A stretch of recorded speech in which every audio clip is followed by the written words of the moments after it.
നമസ്കാരം. ശ്രീകൃഷ്ണ കഥാമൃതം ഭാഗം 601 601. ഓം ഗം ഗണപതയേ നമ. ഓം സം സരസ്വതേ സ്വാഹ. ഓം ശ്രീ ഗുരുഭ്യോ നമ. ഓം ശ്രീ രംഗനാഥ ശർമ്മണേ നമ.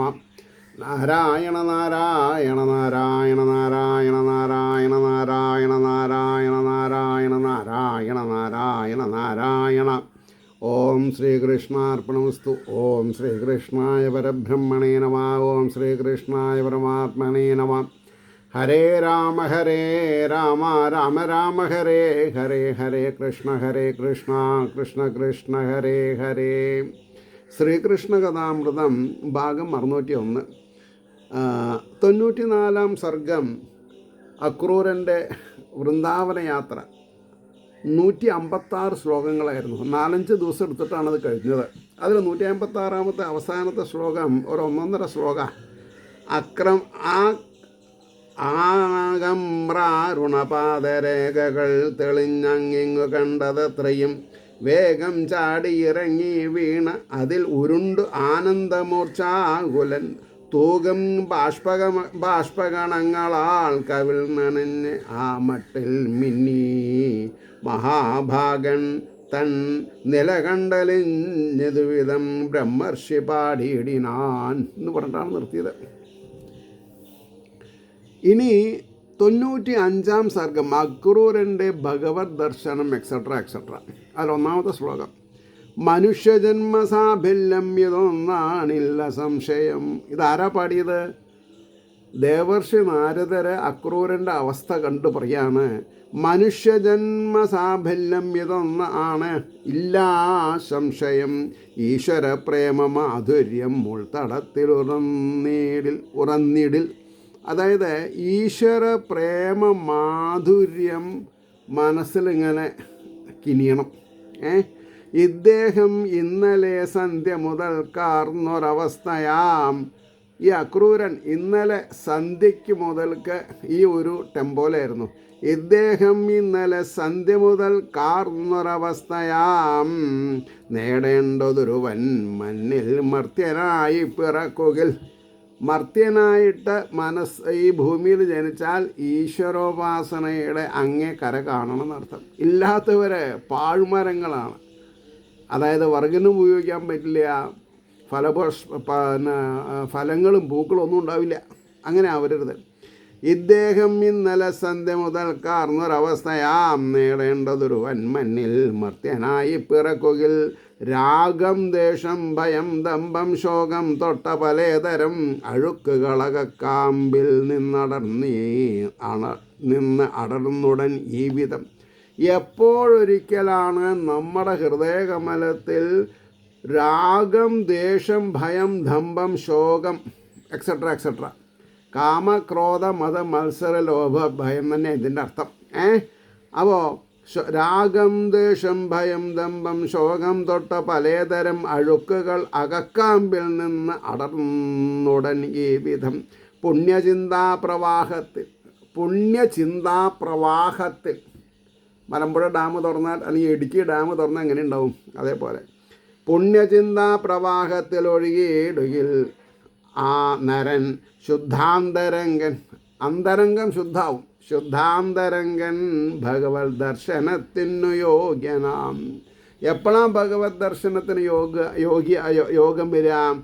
ഈ കാമക്രോധ മത മത്സര ലോഭ ഭയാദികളായിരിക്കുന്ന ഷഡ്വൈരികളെ പുറത്ത് തള്ളിയിട്ട് നിർമ്മല മനസ്സോടുകൂടി ഇരിക്കുമ്പോൾ അവിടെ ഭഗവാന്റെ കേശാദിപാദം പാദാദി കേശമൊക്കെ നമ്മുടെ സ്മരണയിൽ വരും.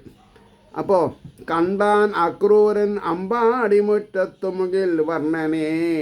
അതാണ് കണ്ടു ഞാൻ സീതയെ എന്ന രാമായണത്തിൽ വലിയൊരു ശ്ലോകമുണ്ട്. എന്താ അങ്ങനെ പറയാൻ കാരണം? സീതയെ കണ്ടില്ല എന്നാണ് പറയുക.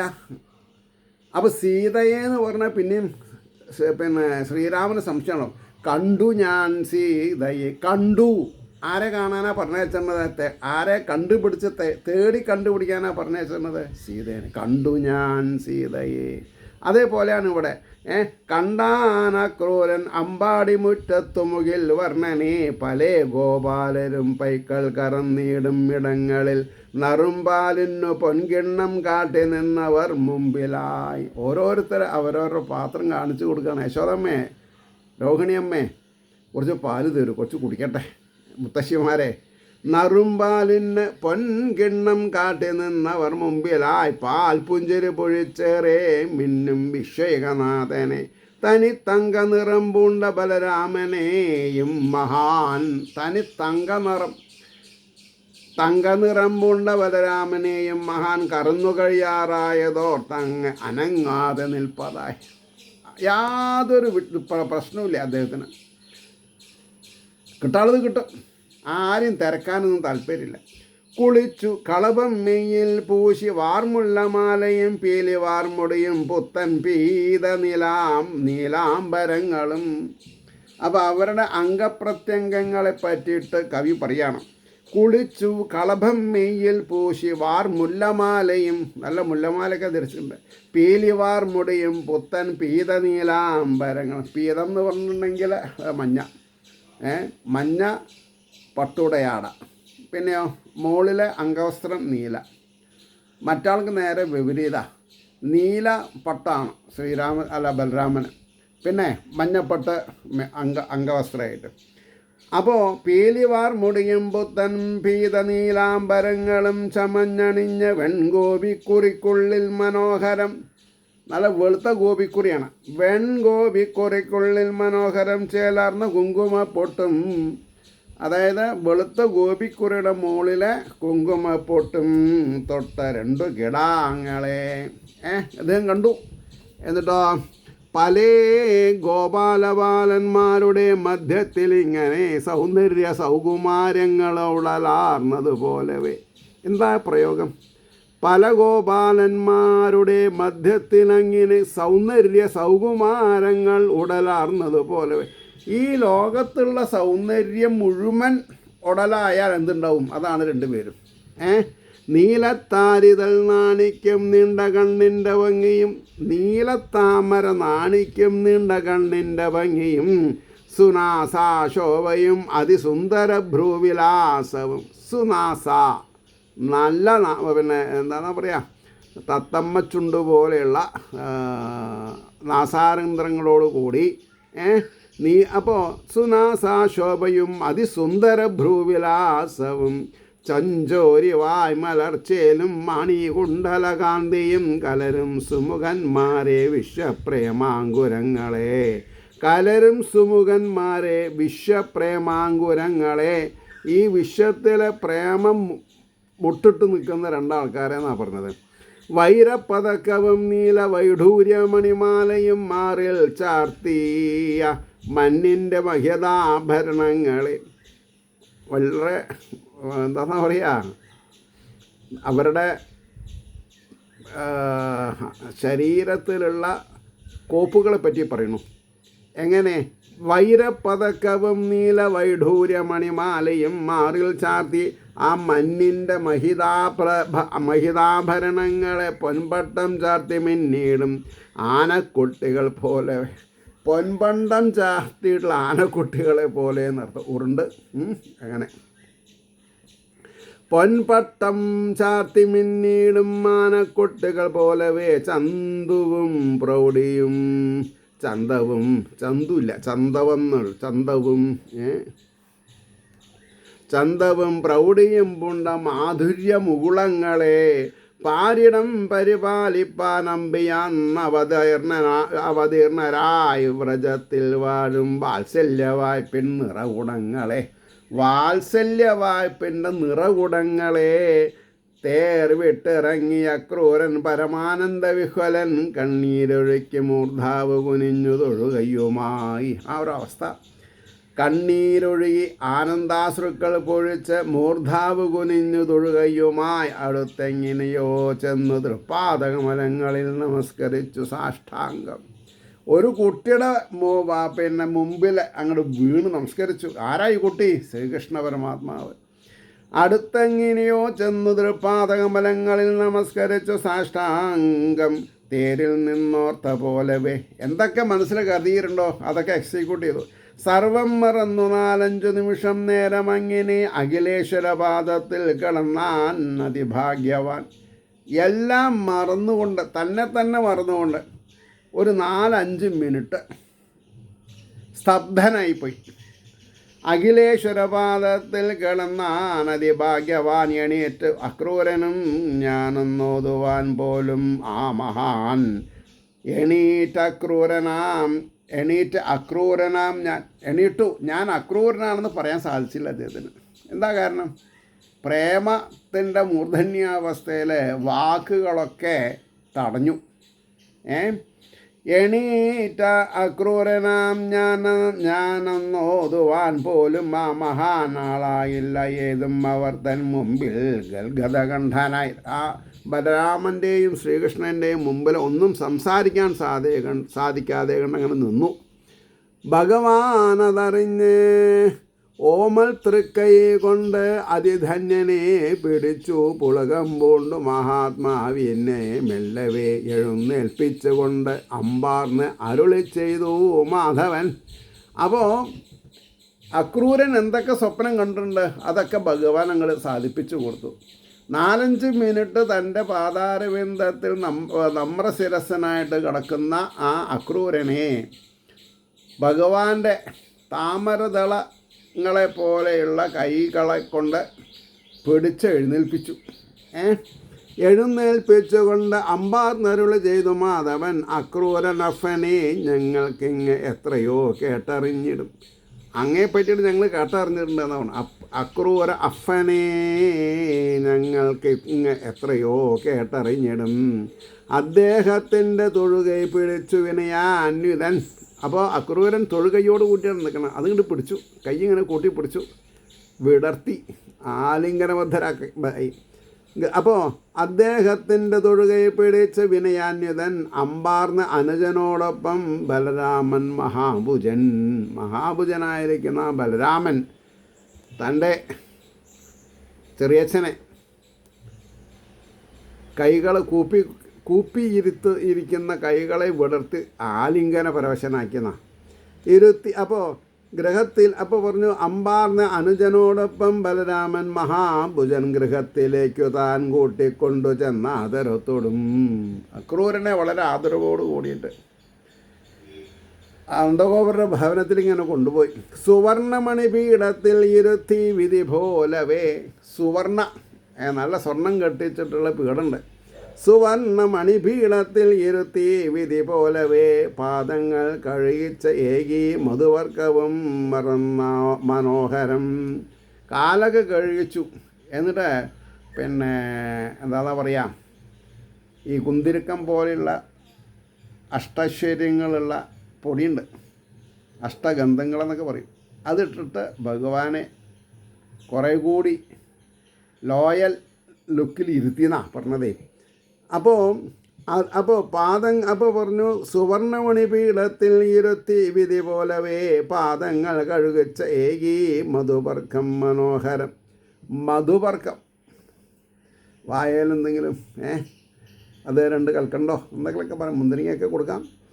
അപ്പോൾ പറഞ്ഞു പാദങ്ങൾ കഴുകിച്ചേകി മധുവർഗം മനോഹരം അതേധിക്കുൾ പ്രിയം ചേർക്കും ലക്ഷണം പുണ്ടഗോവിനെ കൊണ്ടേ കാണിക്കെ പതിവ് ഉണ്ട് അതും ചെയ്തു ജഗൽ ഗുരു. ഒരാചാര്യമര്യാദയുണ്ട്. വയസ്സിൽ മൂത്തവരെ പൂജിതന്മാരെ നല്ല കറിവുള്ള പശുവിൻ്റെ അടുത്ത് കൊണ്ടേ കാണിക്കുക, പശുദാനം ചെയ്തു എന്നുള്ള അർത്ഥത്തിൽ. അപ്പോൾ പറഞ്ഞു അതിഥിക്ക് ഉൾപ്രിയം ചേർക്കും ലക്ഷണം പൂണ്ട ഗോവിനെ കൊണ്ടേ കാണിക്കാ പതിവുണ്ട് അതും ചെയ്തു ജഗൽ ഗുരു. ക്ഷീണം തീർത്ത് മഹാത്മാക്കൾ വീശിയും കാൽ തലോടിയും, ഒരാൾ വീശി ഒരാൾ കാല് തലോടിയും, സർവേശ്വരന്മാർ ചെയ്യുന്നതെല്ലാം കൈകൊണ്ടു ഭാഗ്യവാൻ. ഇവർ രണ്ടാളും കൂടി ലോകത്തിൻ്റെ നിയന്താവായിരിക്കുന്ന ശ്രീകൃഷ്ണനെയും ബലരാമനെയും ഒരുപോലെ എന്ത് ചെയ്തു എന്നാണ് പറഞ്ഞത്, അക്രൂരനെ സ്നേഹ പരവശനാക്കി വിശുദ്ധ മധുരാഹാരം. അപ്പോൾ സർവേശ്വരന്മാർ ചെയ്യുന്നതെല്ലാം കൈകൊണ്ടു ഭാഗ്യവാൻ, അന്തിക്കു ശേഷം അക്രൂരൻ ചെയ്തതാം ദ്വാദശിപാരണം. വിശുദ്ധം മധുരാഹാരം ഭഗവാൻമാർ വിളമ്പവേ, ആവോളം മുൻകഴിച്ച് ആനന്ദാകുലമാനസൻ. അക്രൂരൻ്റെ മനസ്സ് ആഹാരാദികളൊക്കെ കഴിച്ച് വളരെയധികം സന്തോഷചിത്തനായി എന്നാണ് പറഞ്ഞത്. ആവോളം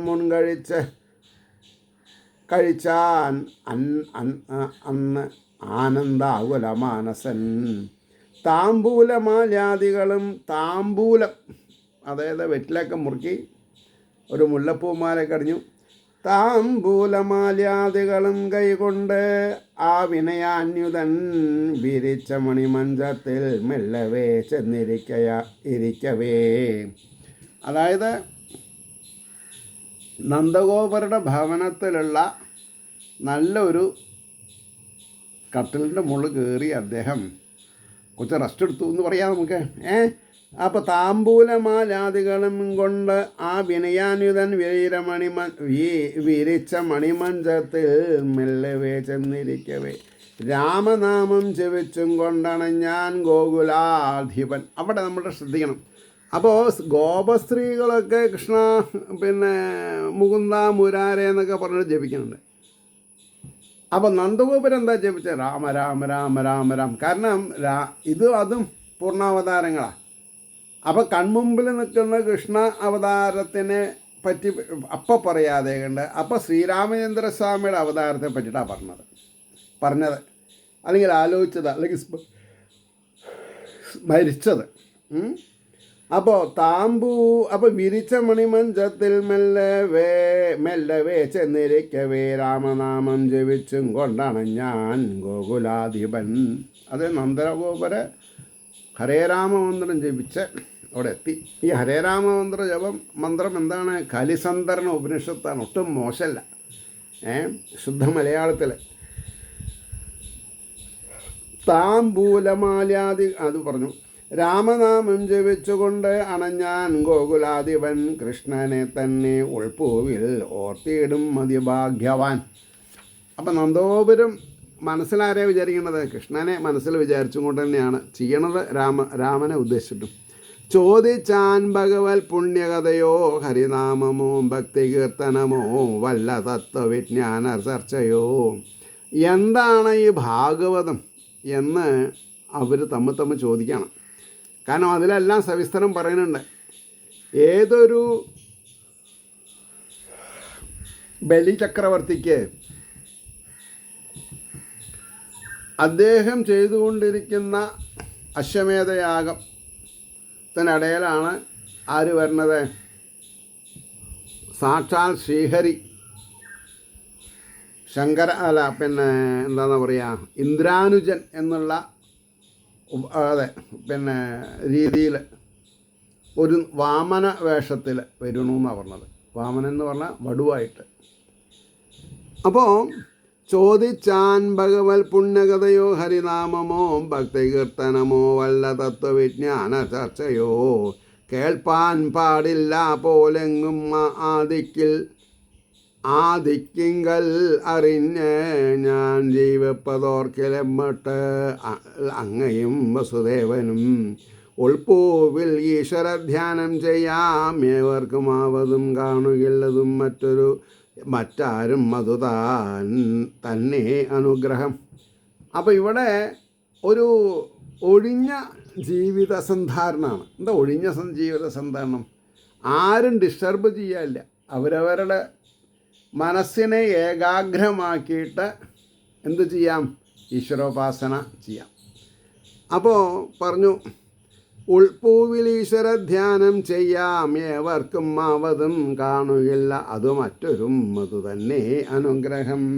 അതായത് ഞാൻ ചെയ്യുന്ന ഈശ്വരാരാധന മറ്റുള്ളവരെ കാണിക്കാൻ വേണ്ടിയിട്ട് ആവരുത്. മനസ്സിലായില്ലേ? അപ്പോൾ പറയണു, കാണുകയില്ല മറ്റാരും തന്നെ അനുഗ്രഹം, അയാൾ തന്നാട്ടിൽ വാണിയിടും നിങ്ങളാൽ ചിലരോട് ഞാൻ ചോദിക്കുന്നില്ല കുശലം. വെറുതെ വേദനിക്കുവാൻ. അതായത് വയ്യാത്തൊരാൾക്ക് സുഖമില്ലെന്ന് ചോദിക്കരുത്. സാറില്ല, ഒക്കെ മാറും എന്ന് അനുനയിപ്പിക്കുക എന്ന് പറഞ്ഞാൽ അത് വലിയൊരു കാര്യമാണ്. ക്ഷീണമുണ്ടായിടാം അല്പം വിശ്രമിച്ചാലും മങ്ങിനി പൈതങ്ങൾ വന്നിടും വേണ്ടത് അവരോടോതിയാൽ മതി. ആരാ പറഞ്ഞത്? നന്ദഗോപുര് പറയാണ്. ആരുടെ അടുത്ത്? അക്രൂരിനടുത്ത്. എന്തായാലും വന്ന കാര്യങ്ങളൊക്കെ ഏറെക്കുറെ ഞാൻ അറിഞ്ഞു. ഇനി എന്ത് വേണം? നമ്മൾക്ക് ബാക്കി കാര്യങ്ങൾ എന്തൊക്കെയുണ്ട് അതൊക്കെ ചെയ്യണം. അതാണ് ക്ഷീണമുണ്ടായിടാം അല്പം വിശ്രമിച്ചാലും അങ്ങനെ പൈതങ്ങൾ വന്നിടും വേണ്ടതവരോടോതിയാൽ മതി. പിന്നെ അതിൽ 35 അവസാനത്തെ ശ്ലോകം പറയണു. ഗോകുലേശൻ്റെ മധുനേർമൊഴി കേട്ട് മഹാശയൻ തൊഴുകൈ പൂണ്ട് മിണ്ടാതെ ഇരുന്നാൻ പ്രേമവിഹ്വലൻ. ആരെ? അക്രൂരൻ സ്തബ്ധനായിട്ടിങ്ങനെ ഇരിക്കുകയാണ്. ഗോകുലേശൻ്റെ മധുനേർമൊഴി കേട്ട് മഹാശയൻ തൊഴുകൈ പൂണ്ടുമിണ്ടാതെ ഇരുന്നാൻ പ്രേമവിഹ്വലൻ. ഇതി ശ്രീകൃഷ്ണകഥാമൃതേ കലികൽമഷനാശനെ ലീലാകാണ്ഡേ പഞ്ചനവതിത സർഗഃ സർവത്ര ഗോവിന്ദനാമസങ്കീർത്തനം. ഗോവിന്ദ ഗോവിന്ദ. അവിടെ നിർത്താം. ഏവർക്കും ശ്രീഹരിയുടെ അനുഗ്രഹാശിസ്സുകൾ നിർലോഭമുണ്ടാവട്ടെ എന്ന് പ്രാർത്ഥിച്ചുകൊണ്ട് വാക്കുകൾ ചുരുക്കുന്നു. നമസ്കാരം. നാളെ കാണാം.